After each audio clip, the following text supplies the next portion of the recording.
2 সিঁড়ি বাদ দিয়ে কেউ 6 সিঁড়ি পাবে। আমি নবীজি পর্যন্ত যাইতে পারতেছি 2 সিঁড়ি দিয়া, সেখানে কেন আমি 5 সিঁড়ির দিকে যাব? সেখানে কেন 6 সিঁড়ির দিকে যাব? বুখারী শরীফে মাত্র 22 জায়গা 3 সিঁড়ি আছে।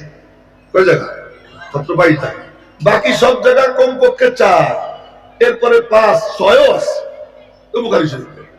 তাই এখন ওই আবু যায়েদ মারওয়াজি উনি মুয়াত্তা মালিক একদিন স্বপ্নে দেখেন নবীজির সঙ্গে দেখা। একটু সুবহানাল্লাহ করেন। নবীজির সঙ্গে দেখা হওয়ার পরে নবীজি বলতেছেন, হে আবু যায়েদ, জি ইয়া রাসূলুল্লাহ, ইলা মাতা তাকরাউ কিতাব মালিক আলা তাকরাউ কিতাবি, তুই কতদিন পর্যন্ত মালিকের কিতাব পড়বি, আমার কিতাব পড়বি না? আমার কিতাব পড়বি না? নবীজি এই কথা বলতেছেন, আমার কিতাব? বলি ইয়া রাসূলুল্লাহ, আমার কিতাব মুহাম্মদ ইবনে ইসমাঈল বুখারীর কিতাব আমার কিতাব। জোরে বলেন না সুবহানাল্লাহ। যে কিতাবকে নবীজি নিজের কিতাব বলেন, আবু দাউদ শরীফ যদি কোন ঘরে থাকে, আবু দাউদ সুবহানাল্লাহ, এই কিতাব এর লেখক যুবক ইয়াং, উনার জামানার এক বড় বুজুর্গ উনার দরওয়াজায় গিয়ে টোকা দিছেন। উনি এসে দরওয়াজা খুলছেন, ইমাম আবু দাউদ দেখেন যে বড় বুজুর্গ। তো হুজুর আপনি আসলেন কেন? খবর দিতেন, আমি যাইতাম। না বাবার দরকার তো আমার, তাই আমি আইছি। আসেন, ভিতরে আসেন। না ভিতরে আসবো না যতক্ষণ না তুমি তোমার ওই জিহ্বাটা বের করে দিবা, যে জিহ্বা দিয়ে তুমি নবীজির হাদিস বর্ণনা করো। আগে ওই জিহ্বা একটা চুমু খাবো, তারপরে তোমার ঘরে ঢুকবো। ইমাম আবু দাউদ তার জিহ্বা বের করে দিছেন, উনি চুমু খাইছেন, তারপরে ভিতরে ঢুকছেন। এই আবু দাউদ শরীফ এর ওয়ালা এমন দামি, এই বুখারী শরীফ ওয়ালা কেমন দামি। ওনার জিন্দেগিতে আর কোনো কামই করেন না, একটা কামই করছে, এক কামই করছে। এই হাদিস সিনার মধ্যে নিছেন, নেওয়ার পরে এইটা নিয়েই পড়ে থাকছেন। যা লিখতে ওনার সময় লাগতো, কথার কথা 1.5 মাস 2 মাস, সেই কিতাব লিখতে সময় লাগাইছেন 16 বছর। 16 বছর সময় লাগাইছেন, তাও যেখানে সেখানে না, মক্কা শরীফ মদিনা শরীফ 2 জায়গায় লেখছে। ওনার সময় হাতিমে কাবার মধ্যে বৈশা, মিজাবে রহমতের নিচে বৈশা, কখনো হজরে আসওয়াদের সামনে বৈশা, কখনো মাকামে ইব্রাহিমের পাশে বৈশা, যখন যেখানে মনে চাইছে ওখানে। যেদিন লিখতেন, যে হাদিস লিখতেন, ওই দিন রোজা রাখতেন। এবং রোজা রাখছেন কাউকে জানতে দিতেন না। খাবার নিয়ে দিত, খাবার রেখে দিতেন, অন্য কাউকে খাওয়াই দিতেন। ওরা তো জানতো খাবার দিয়ে আসছে, কিন্তু উনি খাবার খাইতেন না। এই ইমাম বুখারী রাহমাতুল্লাহ আলাইহি আবার যেদিন লিখবেন, গোসল করতেন, গোসল করে ইস্তেখারাত 2 রাকাত নামাজ পড়তেন, নামাজ পড়ে মুরাকাবায় বসতেন, মালিকের সাথে কানেকশন করতেন। আল্লাহ লিখবো কি লিখবো না, রব্বুল আলামিনের পক্ষ থেকে ইলহাম হইতো, তারপরে উনি লিখতেন। এমন ইহতিমাম করে লেখার কারণে আল্লাহ তাআলা এই কিতাবকে এমন ভাবে কবুল করছেন, যে এই কিতাব 16 বছর লাগাইয়ে লেখা আবার জীবনটাই কাটাই দিয়েছেন এই কিতাব নিয়ে। পড়াইছেন, ঘুরে ঘুরে এই কিতাব বুকে নিয়ে ঘুরে বেড়াইছেন, এবং সরাসরি উনি নিজে 90,000 শাগির্দকে পড়েছেন। ওই জামানার 90,000, বর্তমান জামানার 90 কোটির মধ্যে 90,000কে ডাইরেক্ট পড়াইছেন। এবং এই কিতাব বুকে নিয়ে রাস্তায় ঘুরতেছিলেন। এর মধ্যে হঠাৎ করে বুখারার গভর্নর, কথা লম্বা হয়ে যাচ্ছে, আমি সংক্ষেপ করতেছি। বুখারার গভর্নর উনাকে বলল যে এই বুখারার থেকে বের হয়ে যান। ওনাকে বের করে দিছে। কেন? অনেকে চায় যে আমি ভিআইপি, এই ভিআইপি হয়ে এলএম পাওয়া যায় না। এলএম পাওয়া যায় সাধারণ কাতারে মিশে গেলে। এক ही सब में खड़े हो गए महमूद आयाज, एक ही सब में खड़े हो गए महमूद आयाज, न कोई बंदा रहा न कोई बंदा नवाज।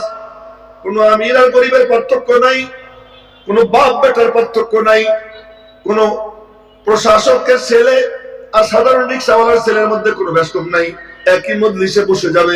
এই জন্য যারা ভিআইপি প্রতিষ্ঠানে দেয়, ওখান থেকে দিনের খাদেম তৈরি হয়। আর ভিআইপি প্রতিষ্ঠানওয়ালা যদি আমার উপর রাগ হয়, আমার কিছু করার নেই। ভিআইপি প্রতিষ্ঠান যেগুলো, সেখান থেকে দিনের খাদেম তৈরি হয় না। দিনের খাদেম তৈরি হয় যেখানে ডাইলের পানি খায় আর এই গরিবদের সঙ্গে মিশে থাকে। আল্লাহ পাকের গরিবদেরকে বড় পছন্দ, বলেন না সুবহানাল্লাহ।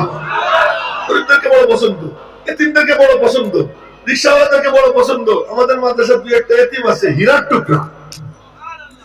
কোন কোন এতিম আছে হীরার টুকরা, মনে হয় যেন সবকিছু আল্লাহ দিয়ে দিছে। আল্লাহর খুব পছন্দ এতিম। এই জন্যই তো নবীজির আল্লাহ জন্মগত ভাবে এতিম বানাইছে, পেটে থাকতেই বাপরে নিয়ে গেছে না। ইমাম শাফি রহমতুল্লাহ আলাইহি এতিম, উনিও এতিম। খাজা কুতুবউদ্দিন বখতিয়ার কাকি এতিম। হযরত বাইজিদ মুস্তামি রহমতুল্লাহ আলাইহি এতিম। এরকম লিস্ট দিলে নিতে গেলে দেখা যাবে বড় বড় খাদেমে দ্বীন এতিম। আল্লাহ পাকের ওদেরকে বড় পছন্দ হয়। অন্ধ এরা আল্লাহ খুব পছন্দ হয়। রিকশাওয়ালার ছেলে তারা খুব পছন্দ হয়। এক একজন শিল্পপতি বড় বড় মনে মনে ভাবে আমি শিল্পপতি, আমার ছেলে পড়বে কোথায়? ভিআইপি প্রতিষ্ঠানে। না না না, দ্বীনের খাদেম তৈরি হয় গরিব দেশে। আল্লাহ পাকের কাছে এরা খুব পছন্দ, খুব পছন্দ। ইমাম শাফি রহমতুল্লাহ আলাইহি, ওনার নাম যখন এসে গেল ছোট্ট করে বলে গেলে, ওনার বাপ তো মারা গেছেন, মা ছিলেন, তো মার খেদমত করতেন, তো মার খেদমত করতেন এবং খেদমত করতে করতে মার পা টিপে টিপে ঘুম পাড়াইতেন, মার মাথা চুলকে দিতেন, হাত পা টিপে দিতেন। এরপর যখন বুঝতেন যে মা ঘুমাই পড়ছে, মার পায়ের তলায় চাটা দিতেন, টিপে দিয়ে পায়ের তলায় চাটতেন। তো একদিন মনে করছেন মা ঘুমাই পড়ছে, ঘুমাই পড়ছে মনে কইরা পায়ের তলায় চাটা দিছে। মা লাফ দিয়ে উঠছে, কিরে বাবা কি করিস? কেন মা আমার পায়ের তলায় চাটা দিলি? না আমি তোমার পায়ের তলায় চাটিনি। বলে কোথায় চাটছিস? কোন নবীজি বলছেন ইন্নাল জান্নাতা তাহতা আকদামিল উম্মাহাত, জান্নাত মায়েদের পায়ের নিচে। আমি আমার জান্নাতে চাটা দিলাম, তোমার পায়ের নিচে কোথায়? ওই যে মা দোয়া দিছেন, ওই যে মা দোয়া দিছেন, আল্লাহ এমন এলেম দিছে, এলেমের রাস্তাও খুলে দিছে। কেমন দেওয়া? ইমাম শাফি রহমাতুল্লাহ আলাইহি 22 বছর বয়সে হজে গেছেন। উনি তো কুরাইশ বংশের, মক্কা শরীফ বাড়ি। 22 বছর বয়সে হজ করতেছেন। হজের মধ্যে এক বুড়ে বসে বসে খাইতেছে। তো বুড়ার ওই যুবকরা দেখে খুব পছন্দ হয়েছে, ডাক দিছে, ইয়া শাবাব তাল কুল মাই, এই যুবক আয় আমার সাথে খা। তো কয় যে বলার সাথে সাথে খাইতে বসে গেছে। খাইতে বসার পরে বুড়া কয় কি তুমি কি কুরাইশ বংশের নি? আপনি বুঝলেন কেমনে? তোমার কাণ্ড কারবার দেখা। কি করলাম? তুমি একবারও না বললা না, বলার সাথে সাথে খাইতে বসে গেল। এই যে তোমার যে সাদা সিধা ভাব, এটা দেখে বুঝলাম তুমি কুরাইশ বংশের। যখন এই কথা বলছে, আমাকে মুরব্বী আপনার বাড়ি কোথায়? মদিনা শরীফ। যখন শুনছে মদিনা, বিমারে মুহাম্মদ কো দাওয়া দো না দুআ দো, बीमार मोहम्मद को दवा दो न दुआ दो, उनको मदीने की फकत राह बता दो, उनको मदीने की फकत राह बता दो। इमाम शाफिर भीतर লাভ দিয়ে উঠছে না, ইচ্ছা উঠছে মদিনা। আহা, আমার একটু নিয়ে যাবেন নি মদিনায়? কেন মদিনায় কেন যাইতে চাও? ওখানে একজন ইমাম আছেন, ইমাম মালিক। ইমাম মালিকের কাছ থেকে আমি নবীজির হাদিস শুনতে চাই, আমার একটু নিয়ে যাবেন? একদম কাকুতি মিনতি করে আমার একটু নিয়ে যাবেন? বুড়া কয় কি, হ্যাঁ বাবা, আমাদের সাথীদের একজন মারা গেছে, তার উটটা খালি যাবে, তোমার ওই উঠে করে নিয়ে যাবে। তো নিয়ে গেছে। 16 দিন লাগছে মক্কা শরীফ থেকে মদিনা শরীফ যাইতে। ইমাম শাফি রহমাতুল্লাহ আলাইহি ওই 16 দিন উটের পিঠে বসে বসে 16 খতম কোরআন শরীফ পড়ছে। জোরে সোরে সবাই বলে বলে সুবহানাল্লাহ।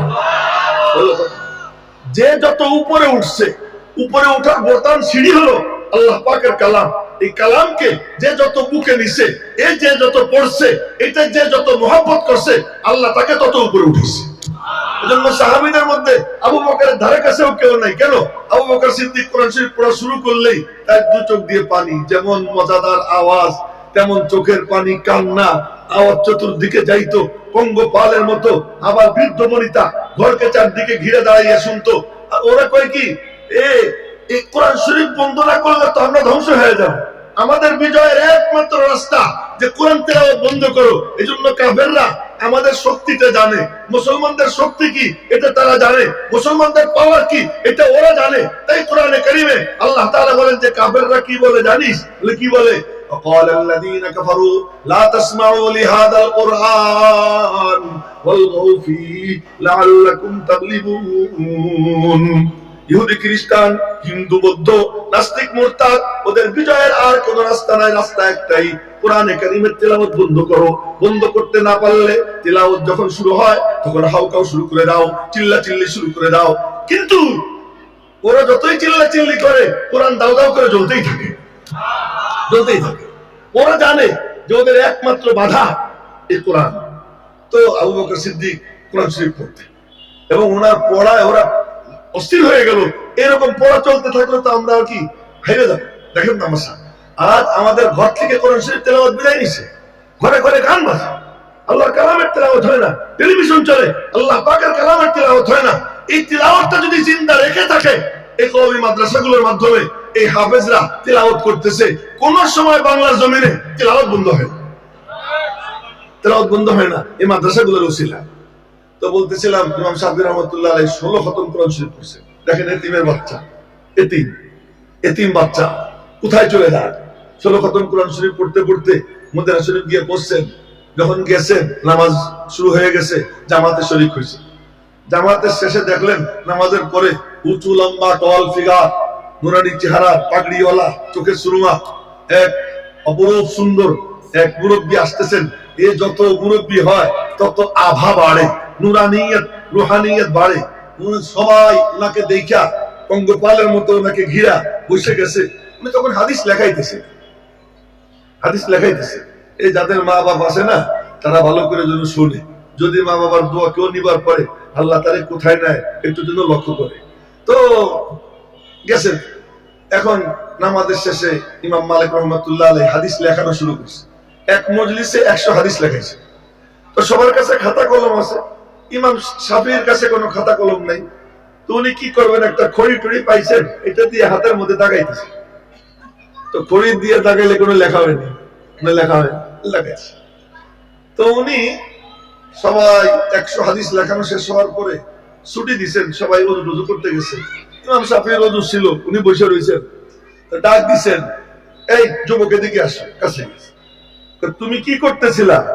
হাতের মধ্যে লিখতেছিলে। দেখি দেখাও তো। কোনো লেখা নেই। লেখা তো নাই। আমার কাছে তো কলম টলম নাই, কাগজ টাগজ নাই, সবাই লিখতেছে। মনে করলাম তাদের সঙ্গে তাল মিলেই একটা খড়ি পাইছিলাম, ওটা দিয়ে দাগাইছি। আসলে আমি হাতে দাগাইছি, লিখছি কলমে, হাতে দাগাইছি কলমে লিখছি। ইমাম মালিক বললেন, তাই যদি হয়ে থাকে অর্ধেকটা শুনেই দাও, 100-র অর্ধেক শোনাও। উনি দাঁড়াইয়ে 100 হাদিসের 100 হাদিসই শুনে দিয়েছেন। বলার মাকসাদ আল্লাহ তাআলা পছন্দ করেন। তো ওই বুখারার যে গভর্নর, সেই ইমাম বুখারীকে বলল যে আমার ছেলেদেরকে আলাদা পড়াইতে হবে। ইমাম বুখারী বললেন, আমার নবীজির ইলম গোলাম হয়ে পড়তে হবে, শাগরেদ হয়ে পড়তে হবে। ওই রিকশাওয়ালা কুলি মজুরদের যে বাচ্চা কাচ্চা, তাদের সাথে এক কাতারে বসে পড়তে হবে। তোমার ছেলে বলে আমি তাকে আলাদা প্রায়োরিটি দিব, তা হবে না। আল্লাহ পাকের সিফাত ইলম, এটা নেওয়ার জন্য গোলামের মতো আদবওয়ালা হয়ে আসতে হবে, তারপরে তাছাড়া না। বুখারার গভর্নর বের করে দেয়, ওখানে নবীজির মানে আদর্শ, এর মধ্যে কোনো ভেদাভেদ নাই, বৈষম্য নাই, বৈষম্যহীন থাকবে, সব একই কাতারে থাকবে। সুতরাং তুমি বৈষম্য করবা, তোমার ছেলেকে আমি প্রাধান্য দিব, তা হবে না। গভর্নর তুমি আমার বের করে দেবা, দাও। বের হয়ে গেছে, বের হয়ে গেছেন। রাস্তায় গিয়ে বলতেছেন, আল্লাহ কদ দাকাত আলাইয়াল আরদু বিমা রাহাবাত, তোমার জমিন প্রশস্ত হওয়া সত্ত্বেও আমার জন্য সংকীর্ণ হয়ে গেছে, এখন আর এখানে থাকার দরকার নাই, তুমি আমারে ডাক দাও, আমি চলে যাই। আল্লাহ ডাক দিছেন, রাস্তায় মারা গেছে। ইমাম বুখারী রাহমাতুল্লাহ রাস্তায় মারা গেছে, ওখানেই ওনার দাফন হয়েছে। আর ওখান থেকে যে মেশক আম্বরের ঘ্রাণ চালু হয়েছে, মাটি নিতে নিতে কবর খালি হয়ে যায়, আবার কবরে মাটি দেয়, আবার খালি হয়ে যায়, আবার মাটি দেয়। এক বুজুর্গ পরে দোয়া করছে যে আল্লাহ তুমি এই কারামতি বন্ধ করে দাও, নয়তো এটা একটা ফিতনা হয়ে যাবে। ওই দোয়ার বরকতে এই কারামত বন্ধ হয়েছে। ওই দিনই এক মুহাদ্দিস স্বপ্নে দেখেন নবীজি দাঁড়াইয়ে আছেন 4 খলিফাকে নিয়ে ফুলের মালা নিয়ে। জিজ্ঞেস করতেছি, ইয়া রাসূলুল্লাহ এই কি জন্য দাঁড়িয়ে আছেন? জানো না মুহাম্মদ ইবনে ইসমাইল বুখারী আসতেছে, আমি তার অপেক্ষায় আছি, আমি তার অপেক্ষায় আছি। এই মুহাদ্দিস মুহাম্মদ ইবনে ইসমাইল বুখারী রাহিমাহুল্লাহু তাআলা, ওনার সম্পর্কে বলতে গেলে অনেক লম্বা, অত লম্বা কথা বলে মুরব্বীরা আছেন, কষ্ট দেব না। আমি যে কথা বলতে চাইতেছি সার সংক্ষেপ কথা হলো এই যে এই বুখারী শরীফ এখানে উপস্থিত মানে নবীজি আজকে এখানে উপস্থিত। একটু জোরে সোরে বলি সুবহানাল্লাহ। এটা আমরা দেখতে পাই না, আমরা বুঝতে পারি না। এই আনোয়ারে ভরা, আনোয়ারে ভরা, নূরে ভরা নবীজি কে আল্লাহ তাআলা কোরআন শরীফ দিয়েছেন ডাইরেক্ট, একেবারে 2-3 মিনিটে বলতেছি ডাইরেক্ট। আল্লাহ তাআলা তেলাওয়াত করতেন আর নবীজি শুনতেন, আর ডাইরেক্ট নূর ভিতরে ঢুকত। নূর ভিতরে ঢুকার পরে ওই নূরকে নবীজি হজম করতেন। হজম করতে করতে নবীজি নিজেই নুরানি হয়ে গেছে। এমন নুরানি কারো ভিতরে কোনো কিছু বেশি ভরে গেলে ওইটা বাইরে বের হয়ে যায়। নবীজির নবুয়ত পূর্ণ হয়ে গেছে, এই জন্য নবুয়তের মোহর, নবুয়তের সিল বা দুই কাঁধের মাঝে একটু বাম দিকে কলব বরাবর মোহরে নবুয়ত বের হয়ে গেছে। ঠিক তেমনি ভাবে কোরআনে কারীমের নূর ভিতরে ঢোকার পরে এতটা নুরানি হয়েছে যে নবীজির চেহারার দিকে ভালো করে কেউ তাকাইলে দেখতো যে নবীজির চেহারায় নূর দৌড়াদৌড়ি করতেছে। গোড়া দিয়ে নূর দৌড়াদৌড়ি করতেছে, নাকের উপরে লম্বা নূরের রেখা, ঠোঁট খুললেই দেখা যাইতো সামনের দুই দাঁতের ফাঁক দিয়ে নূর বের হইতেছে।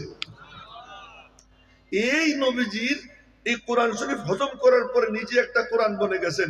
তখন নবীজি হাসি দিলেও কোরআন, কাঁদলেও কোরআন, নবীজি হাত নাড়াইলেও কোরআন, হা বললেও কোরআন, না বললেও কোরআন।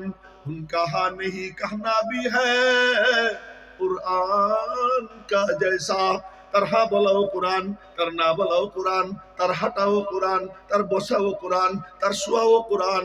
তিনি মুস্কি হাসি দিলে কোরআনে কারীমের আয়াত বের হয়, ফালিয়াদহাকু কালিলা ওয়ালিয়াবকু কাসীরা। হাসি দিলে কোরআনের আয়াতের অংশ দেখা যায়, আবার যখন কান্না করেন, কান্না করলেও কোরআন দেখা যায়। ওয়ালিয়াবকু কাসীরা। এজন্য সিজদা দিতেন তাহাজ্জুদের সময়। সিজদার পরে নবীজি জায়নামাজ দেখে আম্মা জান আয়েশা সিদ্দিকার মনে হইতো বদনা দিয়ে পানি ঢেলে দিছে। ওয়ালিয়াবকু কাসীরা। হাত উঠাইয়া কাঁদতেন, মাঝে মাঝে হাত উঠাইয়া দোয়া করতেন। সিনার নিচে রাখা সুন্নত, হাতের তালু আসমানের দিকে রাখা সুন্নত, কিন্তু নবীজি সিনার নিচে রাইখা দোয়া শুরু করতেন।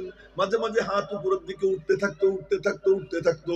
উঠতে উঠতে এমন হইতো যে কাপড় পড়ে যায়, বগল মুবারক দেখা যায়। সাহাবা একরাম বলেন হাত্তা রাআইনা বায়াদ ইবিতাই, এমনকি আমরা নবীজির বগলের শুভ্রতা পর্যন্ত দেখতে পাই। এমন অবস্থা হাত উপরের দিকে উঠে। মেরে মুহতারাম ভাইও, তো কান্না করলে কোরআন দেখা যায়। হাত যখন উপরের দিকে উঠে তখন মনে হয় যেন মাওলা পাকের আরশে আজিমের খুঁটি ধইরা নবী ঝুলতে আরম্ভ করে দেন। ফালিয়াদহাকু কালিলা ওয়ালিয়াবকু কাসীরা। এখানেও কোরআন দেখা যায়, হাঁটলেও কোরআন, শুইলেও কোরআন, কথা বললেও কোরআন, কোরআনই কোরআন। ওই যে নবীজি যা যা বলছেন এটা রেকর্ড করার জন্য আল্লাহ তাআলা বাইরে রাখছেন ক্যামেরাম্যান। হাজার হাজার সাহাবী, এই হাজার হাজার সাহাবী, এদের কাম কি? নবীজিকে ক্যামেরা বন্দি করা। চোখ দিয়ে ছবি তুলতেন, এই মোবাইল দিয়ে না, চোখ দিয়ে তুলতেন, চোখের ক্যামেরা। এই চোখের ক্যামেরা দিয়ে ছবি তুলতেন।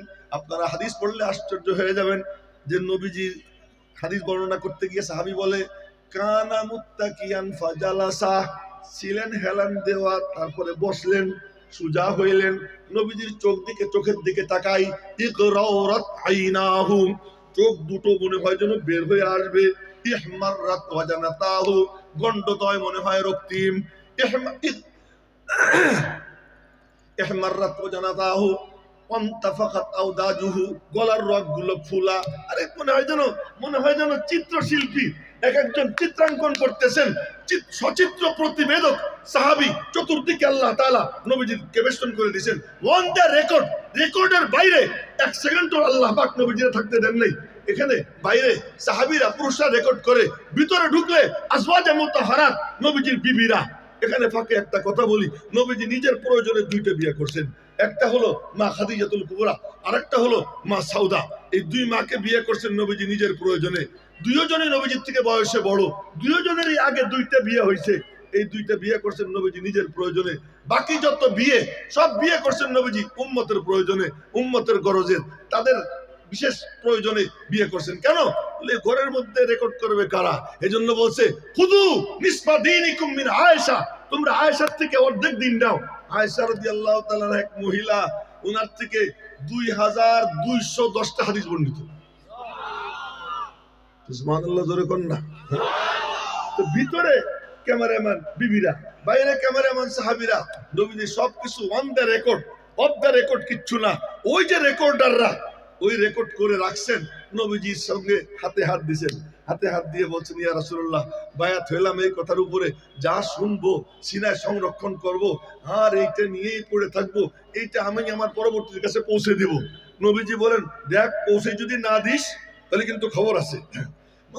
মান সুইলা আন ইলমিন আলিমাহু সুম্মা কাতামাহু উলজিমা বিলিজামিন মিনান নার ইয়াউমাল কিয়ামাহ, যে ইলম জানে আর সেটা জিজ্ঞাসা করার পরে বলে না, ওরে কিন্তু জাহান্নামের আগুনের লাগাম লাগানো হবে।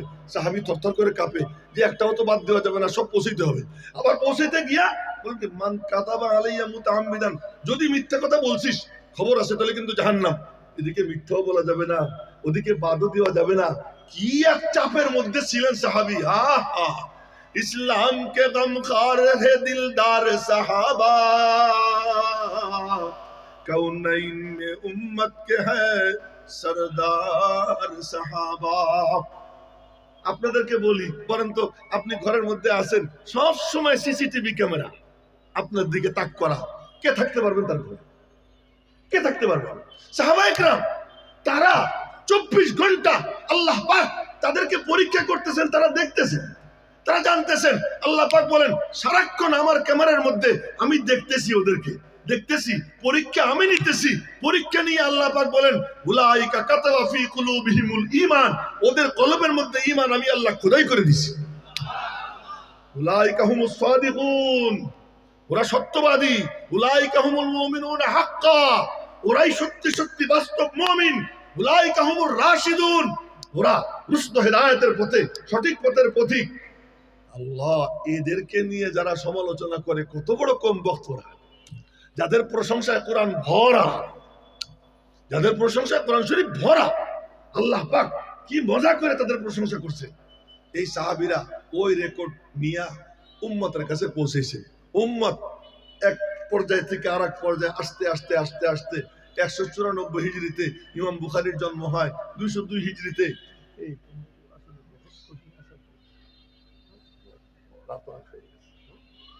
হয়ে গেছে, আমরা বেশি রাত করব না।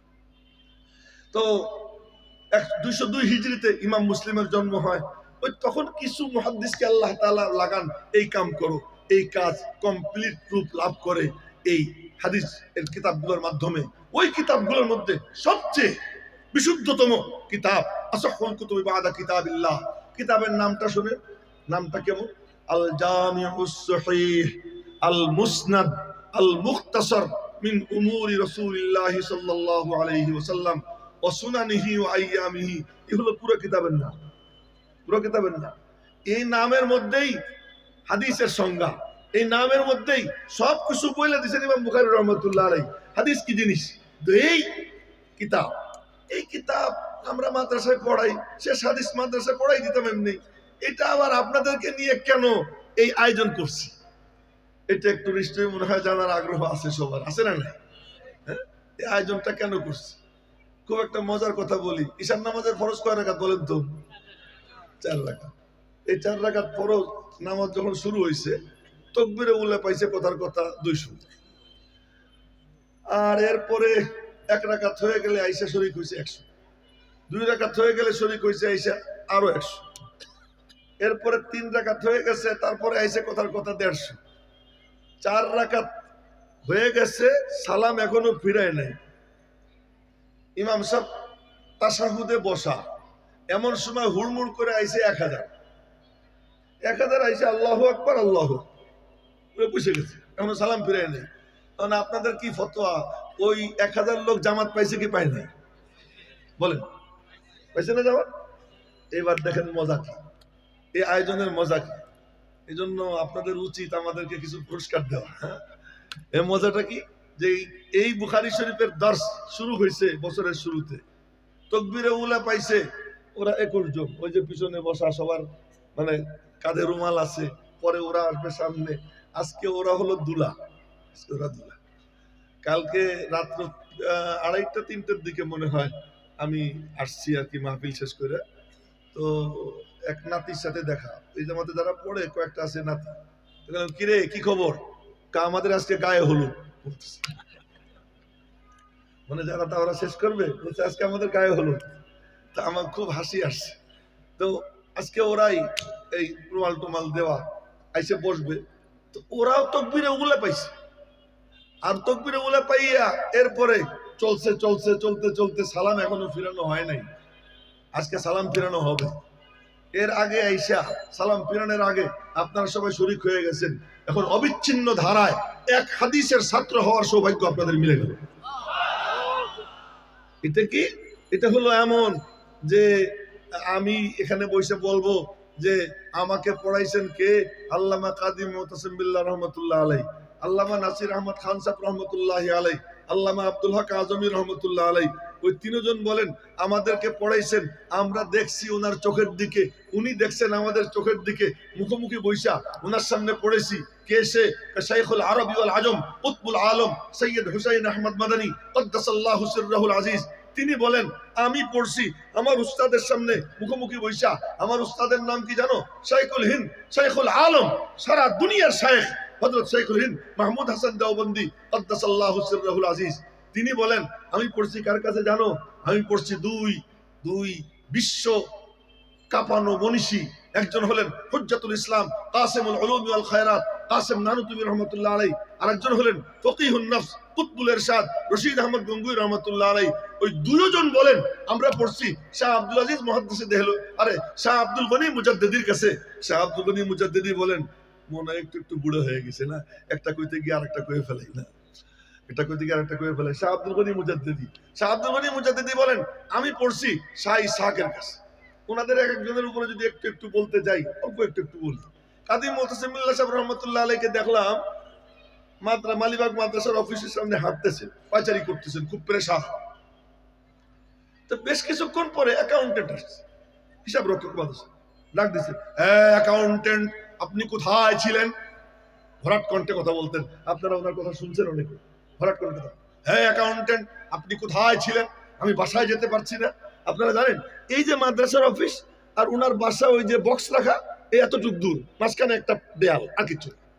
ওনার অফিস আর বাসার থেকে কাশি দিলে অফিস থেকে শোনা যায়, অফিস থেকে ডাক দিলে ওনার বাসার থেকে শোনা যায়, এতটুকু ডিস্টেন্স। এই ডিস্টেন্স আর এখানে উনি হাইটে বেড়াইতেছেন, অ্যাকাউন্টেন্ট আপনি কোথায় ছিলেন? আমি বাসায় যেতে পারছি না। হুজুর কি? এই যে মাদ্রাসার টাকা আমার পকেটে, টাকা মাদ্রাসার টাকা একজন দিয়ে গেছে আমার কাছে, আর এই টাকা আমি এখানে পকেটে নিয়ে বাসায় যাব, যদি আমার বাসায় মত এসে যায় তখন এই টাকার কি হবে? আগে আমি মাদ্রাসার টাকা মাদ্রাসায় পৌঁছে দিই, তারপরে বাসায় যাব, এই জন্য আমি এতক্ষণ বাসায় যেতে পারতেছি। এটা কোনো চারটিখানি কথা। কেমন খুদা ভীতি ওলা লোক ছিলেন আল্লামা কাজী মুতাসিম বিল্লাহ রহমতুল্লাহ আলাইহি। তার উস্তাদ শাইখুল আরবি ওয়াল আজম কুতবুল আলম সৈয়দ হুসাইন আহমদ মাদানী কদ্দাসাল্লাহু সিররাহুল আজিজ, তিনি মদিনা শরীফের রওজা পাকের পাশে বসে হাদিস পড়াইতেন। উস্তাদ শাইখুল হিন্দ মাহমুদ হাসান দেওবন্দিকে খ্রিস্টানরা ইংরেজরা বন্দি করে, ওনার কোনো দোষ নাই, ওনার কোনো মামলা টামলা নাই। উনি বললেন আমারও বন্দি করে, আমারও বন্দি করে। কেন? আমি আমার উস্তাদের খেদমত করব, স্বেচ্ছায় কারাবরণ করব। মালটার প্রচন্ড শীত, ওই কারাগারে পানি ধরলেই হাত বরফের মতো জমে যাওয়ার মতো অবস্থা হয়। এখানে উস্তাদ স্বেচ্ছাতে তাহাজ্জুদ পড়বেন, সে পানি কেমনে গরম করা যায়? চুলা টুলা তো নাই। এক লোটা পানি নিয়া রাত্র 11টা 12টায় এরকম করে হাঁটু আর রান আর পেট এই দুইটার মাঝে নিয়া তাহাজ্জুদ পর্যন্ত বসে থাকতেন, তাহাজ্জুদ পর্যন্ত বসে থাকতেন। ওই পানি একটু ঠান্ডা কম তো ওইটা উস্তাদরে ওযু করার জন্য দিতেন। এই শাইখুল ইসলাম হুসাইন আহমদ মাদানী রহমতুল্লাহ আলাইহি রেল স্টেশনে গেছেন, ট্রেন ছাড়তে 10 মিনিট 12 মিনিট কথা বাকি আছে। তো বললেন যে একটু তো সময় আছে, 2 রাকাত নামাজ পড়ে নি। নামাজে দাঁড়াই গেছেন, এখন তো ট্রেন এসে গেছে, ওনার কোনো খবর নেই, উনি নামাজের মধ্যে ডুবে রয়েছে। बखुदा खबर न दारम चू नमाज मी गुजारम, बखुदा खबर न दारम चू नमाज मी गुजारम, कि तमाम शुद रुकुए के इमाम शुद फुलाने। খোদার কসম আমি টেরই পাই না যখন নামাজে দাঁড়াইয়া যাই কখন রুকু শেষ হয়, ইমামতি কে করে আমার কোনো খবর থাকে না। এই অবস্থায় নামাজ পড়তেছে। তো ট্রেন আসছে, ট্রেন বুঝি গোপনে আসে? কথা কয় না। ট্রেন আসলে গোপনে আসে, সবকিছু কাঁপাইতে কাঁপাইতে আসে। ট্রেন আসছে, ট্রেনের যাত্রীরা নামলে মনে হয় খুব ভদ্রপথের মাঝে মনে হয়, নামতে সময় হই চই চিল্লা চিল্লি কত কিছু হইতেছে, ওনার কোনো খবর নাই। মাহামা আব্দে ফিরিং মাগার আব্দুহু, মাহামা আব্দে ফিরিং মাগার আব্দুহু উনা গঞ্জাদ দর জাহানে রঙ্গবু। ডাইনে বামে কি হচ্ছে কোনো খবর নাই, উনি নামাজের মধ্যে ডুবে রয়েছেন। এখন আশপাশে যারা সাগরেদ তারা মনে মনে ভাবতেছে কি জানি হয়ে যায় যদি ট্রেন চলে যায়, কিন্তু কেউ মিস কল দেবে। আমরা তো মিস কল দিত, কি মিস কল, হুজুর ট্রেন যদি চলে যায় এখন কি করা যায়, হুজুর তো নামাজ শেষ করতেছেন না, এইসব আওয়াজটা আমাদের কানে আসতো। আর আমরা মনে মনে করতাম তাড়াতাড়ি আপনি হেতু করে আসসালামু আলাইকুম রহমতুল্লাহ। কিন্তু ওনার পাশে কেউ মিস কল দেবে তার কোনো হিম্মত কারো নাই, সব চুপচাপ দাঁড়ানো। এখন ট্রেনের যাত্রী নামছে, যাত্রী উঠছে, ট্রেন ছাড়বে, হুইসেল দিছে, হুইসেল দিয়ে চালাইতে গেছে, এখন ট্রেন আর চলে না। ট্রেন চলে না, কেন চলে না? ট্রেন না চলার দুই কারণ। এক কারণ হলো ইঞ্জিনে ডিস্টার্ব, আর এক কারণ হলো কেউ চেন টানে। তদন্ত করে দেখে ইঞ্জিনেও কোনো সমস্যা নাই, চেনও কেউ টানে নাই, কিন্তু ট্রেন তো নড়ে না।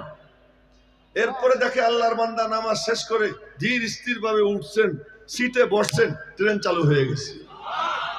শাইখুল ইসলাম হুসাইন আহমদ মাদানী রহমতুল্লাহ আলাইহি।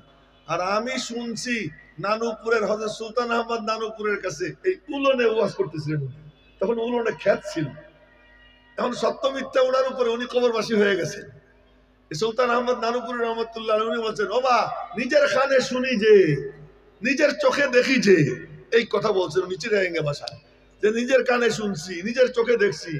কি খানায় খাবার তওয়াব করতেছিলাম শাইখুল ইসলাম হুসাইন আহমদ মাদানীর সাথে, এমন সময় হঠাৎ করে উনি বললেন, মেরা জি চাহ রাহা হ্যায় কি আবি আবি রওজা পাক কি জিয়ারত করো। মনে চাইতেছে এখনই রওজা পাকের জিয়ারতে যান। এই কথা কইতে না কইতে একজন কয় কি হুজুর আমি যাবো, আমার হাত ধর। আমি বললাম আমিও যাবো, আমার হাত ধর। দুজন দুই হাত ধরছি, চোখ বন্ধ কর, চোখ বন্ধ করছি। এরপরে কিছুক্ষণ পরে বলে চোখ খোলো, চোখ খুলছি। এখন দেখি যে রওজা পাক সামনে হাজির। এই উস্তাদ, ওনার উস্তাদ। এখন সনদ সব হযরত বলবেন। আমাদের বড় সৌভাগ্য, মাদারে ইলমি যেখানে বসে আমি হাদিস পড়ে আসছি, সে মাদারে ইলমির দারুল উলুম দেওবন্দের শাইখুল হাদিস হযরত আল্লাম হযরত মাওলানা আমিন আহমদ পালনপুরি দামত বরকাতুহুম আমাদের মাঝে উপস্থিত হয়েছে। সকলে আমরা বলি আলহামদুলিল্লাহ। আল্লাহ পাক হযরতকে সুস্থতার সাথে নেক হায়াত দান করেন, সকলে বলি আমিন। ওনার হায়াতে আল্লাহ বরকত দান করেন, এলেমে বরকত দান করেন। পরিশেষে বলবো যে একটা বাসার মতো একটা বিল্ডিং এ আছি, আপনারা দোয়া করে দিয়েন আল্লাহ যেন মাদ্রাসার পর্যাপ্ত পরিমাণে জায়গার ব্যবস্থা করে দেয়। করবেন তো ইনশাআল্লাহ। আর একটু জায়গা কিনা